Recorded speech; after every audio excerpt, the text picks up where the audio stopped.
We want to talk about this gerrymandering issue that Congressman Ribble is supporting right now. And it takes a look at this case out of Arizona. And I believe the case's exact name is Arizona State Legislature v. Arizona Independent Redistricting Commission. And I'm going to read from SCOTUS blog because they know a lot more about this stuff than I do. And it's about whether the Elections Clause of the U.S. Constitution will permit Arizona's use of a commission to adopt congressional voting district. And it might sound wonky, but this basically has to do with the way all of us in this country elect our officials. Congressman Ribble, you have joined in support, even though you're from Wisconsin, you support these folks in Arizona, the legislators in Arizona. Tell us why. Well, because I believe that when a government chooses to allow the citizens to vote via referenda, they are in essence creating a de facto legislature in that vote.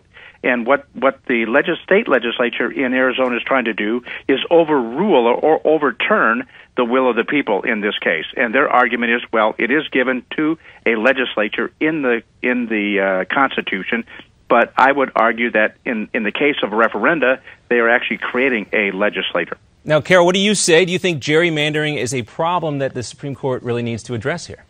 I think we have so many problems, I don't even know where to start, but certainly gerrymandering is one of them. We have this illusion that we have choice in our government, and from my perspective, we really don't. We have two major parties that control the country, and you have a menu of people that you get to pick from who they decide. And so overturning the will of the people seems a little bit problematic to me in terms of language. I think if that is the will of the people, we need a little bit more accountability in government. And unfortunately, the way that we are structured today, the people who we are electing are not willing to basically vote themselves out of office. I would be in favor of fixing the gerrymandering. I'd be in favor of enacting term limits, but it's very difficult to do that by the people that we have elected, given the structure we have today. So giving a little bit of control back to the people, even if that in and of itself still may be a little bit of an illusion, I think is a good thing for this country. Well, Congressman, let me ask you this, because I would imagine that the lawyers arguing on behalf of the Arizona Independent Redistricting Commission would say, look, this is the people of the state of Arizona speaking here, but would you say, on the other hand, that these folks might be confused? We don't live in an actual democracy here. We live in a republic. Well, we do live in a republic, and they're different because you basically the people send representatives to be their mouthpiece, and that's why those legislatures, whether in the state or in the Congress, are important.